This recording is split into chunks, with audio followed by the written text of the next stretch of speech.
Bismillahirrahmanirrahim. Assalamualaikum warahmatullahi wabarakatuh. Segala puji bagi Allah, semoga salawat tercurahkan kepada Nabi Muhammad SAW beserta keluarganya, sahabatnya dan umatnya hingga hari kiamat. Sahabat YMIM 28 yang dimuliakan Allah, perlu diketahui bersama bahwa pengadilan Allah di akhirat nanti sangatlah adil dan tidak ada kecurangan sedikit pun. Amal kebaikan dan keburukan akan ditimbang dan dihitung walau hanya sebesar biji zarah, yang pada akhirnya akan diberikan balasan yang setimpal sesuai perbuatan yang dilakukan di dunia. Bagaimana firman Allah Ta'ala dalam Al-Quran yang artinya, kami akan meletakkan timbangan amal yang tepat pada hari kiamat, sehingga tidak seorang pun dirugikan walaupun sedikit. Sekalipun amal itu hanya seberat biji sawi, pasti kami mendatangkannya. Cukuplah kami sebagai pembuat perhitungan. Quran Surat Al-Anbiya ayat 47. Keadilan di akhirat akan ditegakkan dengan seluruh-seluruhnya untuk seluruh makhluk tanpa terkecuali.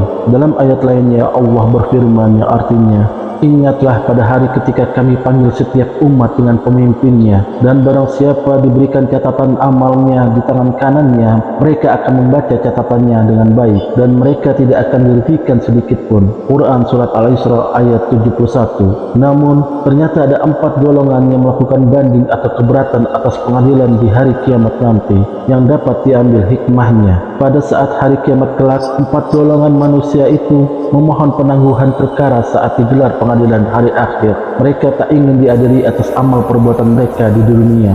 Masing-masing golongan tersebut memiliki alasan yang sangat kuat hingga Allah memberikan keadilannya dan kasih sayangnya. Masing-masing golongan tersebut memohon kepada Allah Ta'ala agar dapat membela diri dengan kondisi mereka dan menjadikannya alasan agar tak dijadikan penghuni neraka. Lalu siapakah 4 golongan tersebut? Berikut hadis yang menceritakan kisah tersebut. Dari Ahmad bin Hanbal berkata, telah menceritakan kepada kami Ali bin Abdullah, telah menceritakan kepada kami Mu'adz bin Hisham berkata, telah menceritakan kepadaku bapakku dari Qatadah, dari Ahnaf bin Qais, dari Aswad bin Sari, bahwa Nabi SAW bersabda, pada hari kiamat ada 4 orang yang akan mengadu kepada Allah, yaitu seorang yang tuli, tidak mendengar sesuatu apapun, seorang yang pandir atau gila atau keterbelakangan mental, seorang yang pikun, dan seorang yang meninggal dunia di zaman fatrah. Adapun orang yang tuli akan mengatakan, wahai Rabb, agama Islam telah datang,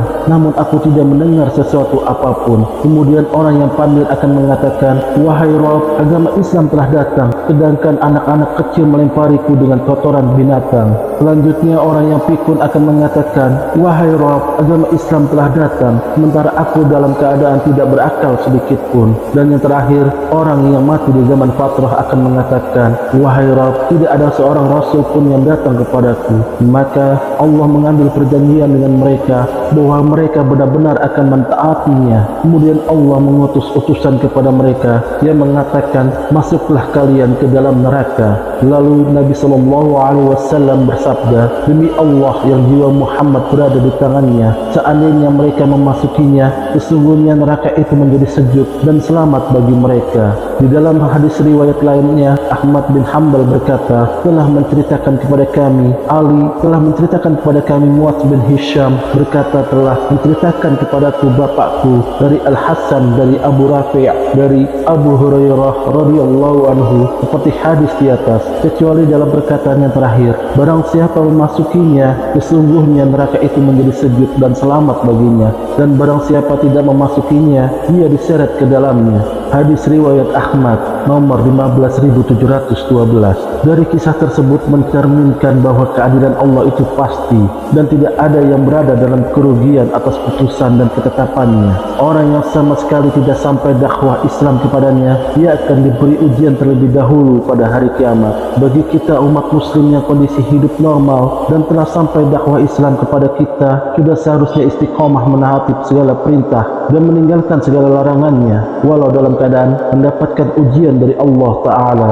Bagaimana firman Allah yang artinya, setiap kali sekumpulan orang-orang kafir dilemparkan ke dalam neraka, penjaga-penjaga neraka itu bertanya kepada mereka, apakah belum pernah datang kepada kamu di dunia seorang pemberi peringatan? Mereka menjawab, benar ada, sesungguhnya telah datang kepada kami seorang pemberi peringatan, tetapi kami mendustakannya dan kami katakan Allah tidak menurunkan sesuatu apapun, kamu tidak lain hanyalah di dalam kesesatan yang besar. Quran Surat Al-Mulk ayat 8-9. Demikianlah Allah memutuskan perkara 4 golongan tersebut dengan maha adil dan bijaksana. Semoga kita dapat mengambil hikmah dari kisah tersebut untuk senantiasa meningkatkan kualitas keimanan dan ketakwaan kita kepada Allah Ta'ala, sehingga kita termasuk golongan yang mendapat rahmat dan ampunannya. Amin ya Rabbal Alamin. Kami berharap apa yang disampaikan dapat bermanfaat bagi sahabat TIAM 28 yang dirahmati Allah. Kami mohon maaf atas segala kesalahan dan kekhilafan dalam penyampaian materi ini. Wallahu a'lam bishawab. Wassalamualaikum warahmatullahi wabarakatuh.